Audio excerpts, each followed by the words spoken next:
This video is an excerpt from the Eternals episode of our weekly podcast, Two Asian Blokes. For the full episode and more content like this, find us on YouTube, Spotify, and Apple Podcasts. Also, don't forget to hit the like button and the subscribe button if you enjoyed this video.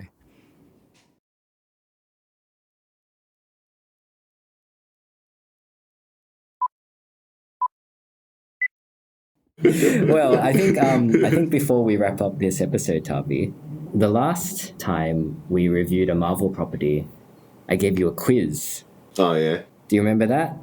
I think you had a lot of fun with it, right? If I remember right. Oh, it was all right, yeah. Well, Thavy, surprise pop quiz. Eternals quiz time. Are you ready? Oh, it's all about the Eternals. Well, yeah, I'll leave it as a surprise.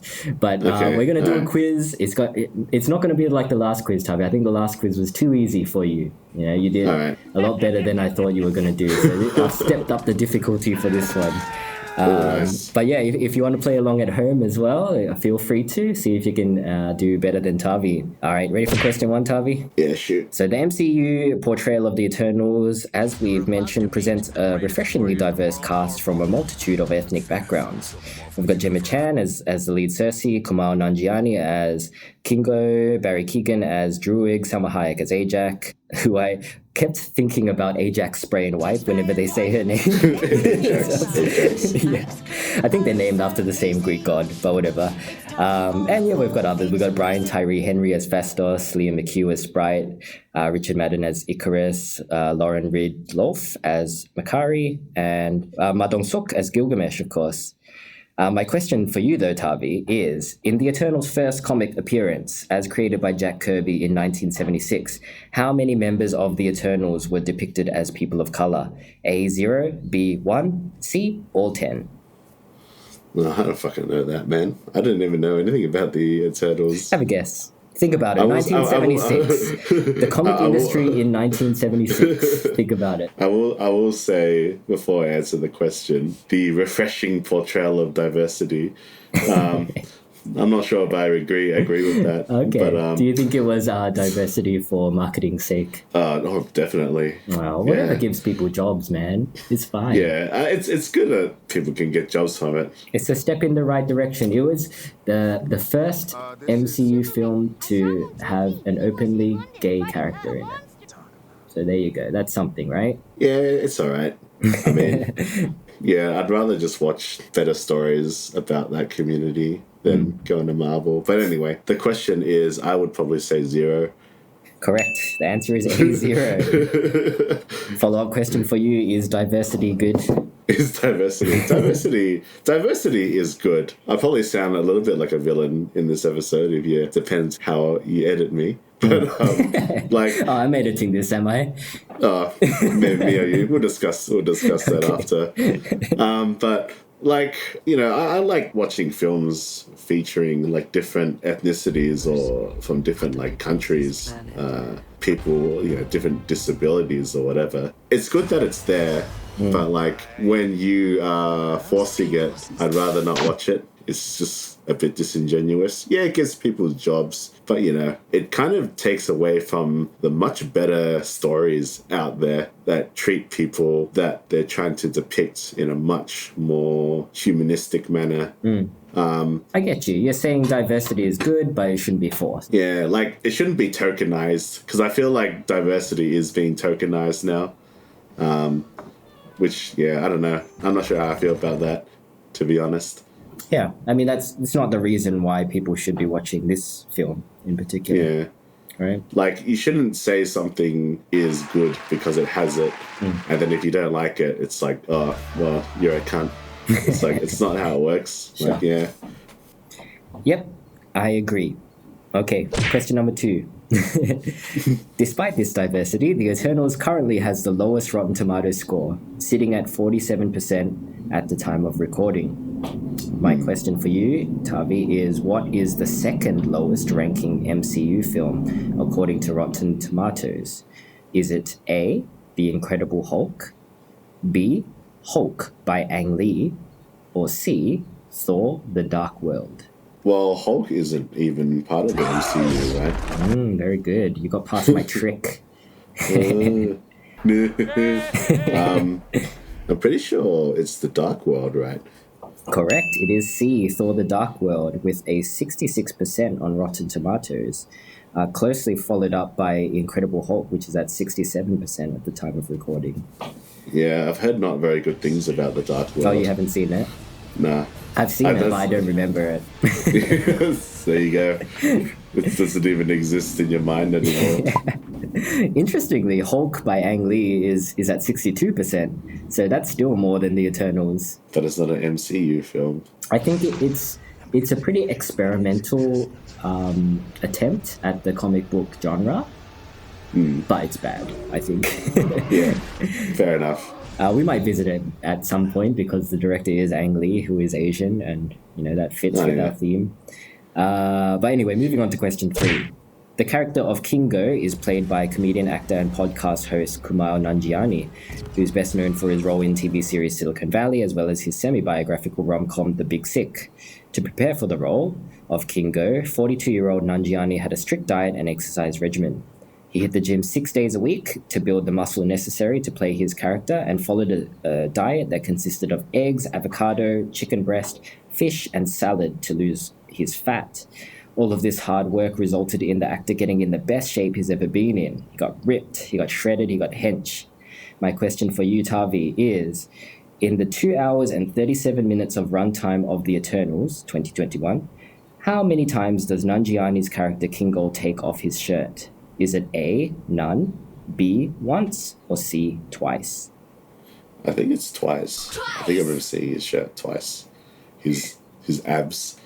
The correct answer is none, Thavy. He doesn't take off his shirt at any point in the film. He does look pretty jacked, though. Yeah, you see his arms. He's wearing some sleeveless shirts, but he got abs for nothing, really. He looked jacked, though, so yeah. Do you think it was worth it, though? Probably not, but hey, at least he's healthy from that. Yeah, I mean, there's nothing wrong with being in shape, for sure. He probably did have scenes where he had abs. They just maybe they cut him out. They cut him out, or maybe because he was overshadowing Richard Madden. Do you think Richard Madden worked out? Yeah, probably. Doesn't show. Too many big sweaters and scarves hiding his physique. Yeah. They look good though. I will say that their non-superhero costuming on point. I like the fashion. Yeah, the fashion was okay. All right, question 4, Thavy. Gemma Chan plays the lead Cersei. She does a pretty good job, yeah? Yeah, she does all right. Yeah. However, this is not her first MCU character. My question for you is, what was the other MCU film that Gemma Chan was in? Was it A, Guardians of the Galaxy Volume 2, B, Captain Marvel, or C, Thor the Dark World? I don't know. I don't know if you've seen any of these, to be honest. I haven't seen any of those movies. I've seen Guardians of the Galaxy 2. Was she in that? I don't think she was in that movie. Okay. So that leaves Captain Marvel and Thor the Dark World. 2 movies that you haven't seen. Yeah, and probably will never see. I'm just going to throw in The Dark World. The correct answer is B, Captain Marvel. She plays Minerva, a member of the Kree Tactical Unit Star Force. I'm so upset for not getting that correct. Yeah. Step it up, man. I thought you studied film, Thavy. Well, exactly. I study film, Dan. Sick, Dan. Martin Scorsese he smiled just then, I'm pretty sure. But she's in the minority there. Not many people have played 2 roles in MCU properties. Have you seen it? It's actually really good. Captain Marvel? Yeah. Oh, I don't know. It's all right. It's a Marvel film. I don't know if it was any better than The Eternals, to be honest. But another actor that has appeared twice in not MCU properties but Marvel properties is Patton Oswalt. He's actually in The Eternals. He does the voice of Pip the Troll. Yeah. But We probably previously, should have talked about those fucking the surprises. we can get to it, Thavy. Don't worry, they're in this quiz. Oh, okay. Yeah, he plays the voice of Pip the Troll, but previously he's been on the TV show MODOK. Oh, yeah. He's also appeared in Agents of S.H.I.E.L.D., and he was also in Blade Trinity, which is technically a Marvel property. Yeah, that's true. It's not an MCU property, though. So he shows up in a mid-credit scene where he teleports onto the Domo and meets with Makari, Thena, and Druig to tell them that their friends have been taken by the Celestials. He is accompanied by another new character, Star Fox, who is a fellow Eternal and Thanos' brother in the comics. Don't know if you're aware of this. Well, he basically says it in the. Oh, does he? In the reveal. I don't know. I was tuning out at that point. Hi, I'm Thanos' brother. You know, Thanos, that villain that you loved. Yeah, it's Star Fox, otherwise known as Eros, is portrayed in the comics as a bit of a debaucherer, a bit of a sleazy layabout. One of his powers involves the ability to seduce anybody, basically. And they couldn't have chosen a better man for the job. Yeah, it's Harry Styles, handsome as fuck Harry Styles. Yeah, I was like, is that Harry Styles? Yeah, surprising, right? So Harry Styles previously appeared in a Christopher Nolan film. Do you know which one? Oh, he was in Dunkirk. Yeah, he's in Dunkirk. Yeah. But he is better known for him being a part of the boy band and international pop sensation of the 2010s, One Direction. My question for you, Thavy, which of these hit songs was not by One Direction? A, What Makes You Beautiful, 2011. B, All Too Well, 2012. Or C, Story of My Life, 2013. If I got this question right, is that like even good? Because like... Just be yourself, Thavy. You don't need to stunt for our audience. We know what you like. You're asking me all these like questions about like stuff that I don't pay attention to. But I'm pretty sure it's B, whatever you said. Yes, you're right. It is B. All Too Well. For bonus points, do you know who All Too Well is by? No, I don't know. It's by Taylor Swift. It's Taylor Swift's song about her romance with Jake Gyllenhaal. Oh, did they date? Yeah, they dated, Thavy. I didn't. Yeah. She's dated a lot of people, though. So yeah, she has. I don't interfere in her personal life. Whatever she does. Yeah, I mean, you do you, Taylor. I guess you do you. You need songs, so you need romance as well. Bonus question, Thavy. Name all 5 members of One Direction. You know what, Thavy? Name 2. And you can include Harry Styles in this. Name 2 members of One Direction. So there's Harry. Yeah. There's Zayn. Oh, okay. Yeah. Any more? George. No, that's all I can remember. Yeah, okay, that's more than I thought you'd be able to give me, to be honest. There's Harry, Zayn, Niall, and the other 2. Lewis and Liam. Even know all the other members? Lewis and Liam. Oh yeah. Oh yeah, that's right. There was a Liam. Liam was kind of popular, wasn't he? He's got his own. I mean, they've all done well. I know Zayn branched out, so I remember him. And like Harry Styles is Harry Styles, so yeah. I remember Niall because of Niles Crane from Frasier. I like that show. I like Frasier. Frasier's good. Yeah. Anyway, question 6. Kit Harington is in this movie, right? Yeah, he plays the Black Knight, doesn't he? Yes, he plays Dane Whitman, who in the comics has the alter ego, the Black Knight, a vigilante who wields the ebony blade. As the name suggests, the Black Knight is a character designed in the style of Arthurian knights. Doesn't really have any powers, but he is proficient in melee combat and really good at riding a horse. But this is not the first time Kit Harington has played a character in a similar vein. He is, of course, best known for his role as Jon Snow in the hit HBO show Game of Thrones. Question: as the Black Knight, Harington would wield the sword named the Ebony Blade, but what was the name of Jon Snow's sword? Was it A, Longclaw, B, Ghost, or C, Winter's Bane? It was Longclaw, wasn't it? Very good. It was A, Longclaw. Yeah, you've read those books, right? Yeah, I've read like 4 of them. Yeah. And then I stopped because like I like long form content, but like there's like 6 or 7 books, right? And they're like each 1,000 pages. Sure. And I was kind of getting bored with staying with the same Then you get characters. invested in the story, though. Yeah, I don't know. Like I was saying before, like if I'm reading books, I will usually stop when a large section of the book is like cordoned off, and then I'll start reading something else, and then I'll go back to it. So I still have like 2 or 3 of them on my shelf that I haven't finished reading. You haven't finished watching the TV show either. No, I don't finish watching the TV show. Yeah, you've gotten up to the last season, is that right? Yeah. Okay. Basically, and I just like heard how shit it was. You So know, I'm like, you know yeah. what happens in the last season, yeah? Yeah, you told me. Okay. So, yeah, so we won't do yeah. Game of Thrones spoilers here, in case Yeah. people haven't watched it. But yeah, are you excited for the new Game of Thrones TV series? It's a prequel one, yeah. House of Dragons, I think it's called. Not really. I'm not a big fan of prequel TV series because kind of like you know where it's gonna lead anyway. Well, what about the Lord of the Rings one? That looks pretty alright. Looks glossy. I'm not looking forward to that one. either. Really? You think it looks shit? Yeah, it looks a little bit shit for basically the same reasons as the Eternals has been marketed as well. Okay.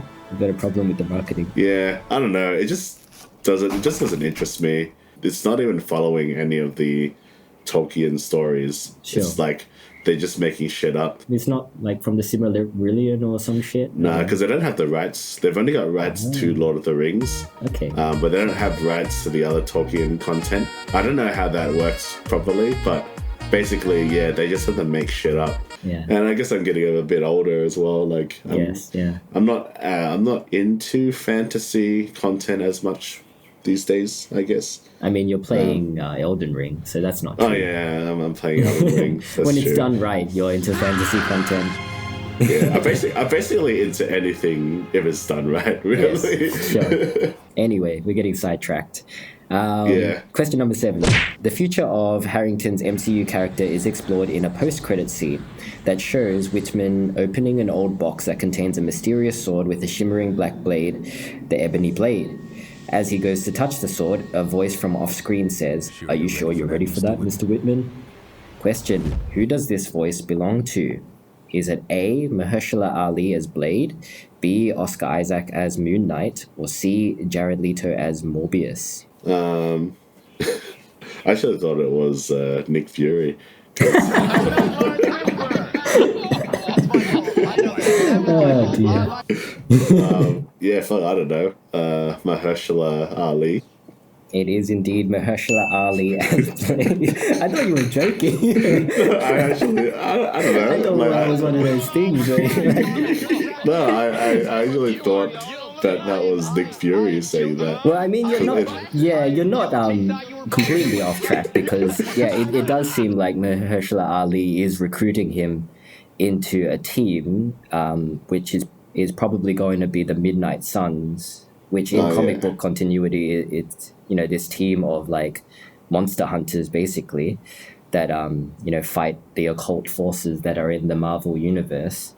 So people like Blade, Black Knight, Moon Knight, Werewolf by Night, Doctor Strange, Morbius, Ghost Rider. So they are gonna make because I remember watching the Eternals and like, why is Kit Harington not in this movie? And then it's like, oh right, now I get it. It seems pretty. His character seems pretty interesting. Like what is based on. Like I'd rather watch a Black Knight movie than an Eternals movie. I think it's got potential. I think. Yeah. For sure. I think they're kind of just seeing what sticks at this point. I wouldn't be certain that there's a Black Knight thing in production. I don't even know if Kit Harington knows that at this point. But definitely Blade is happening with Mahershala Ali as the lead. Do you like Blade? I do like the first 2 movies. Yeah. Sure. Yeah. I wonder because Blade is not a kid-friendly character, and they're obviously going to put him into the MCU.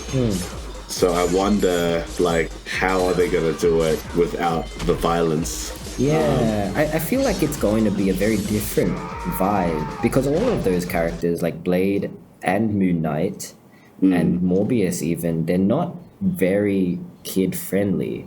But I mean, they did Venom, a PG version of Venom. So Well, that movie's shit.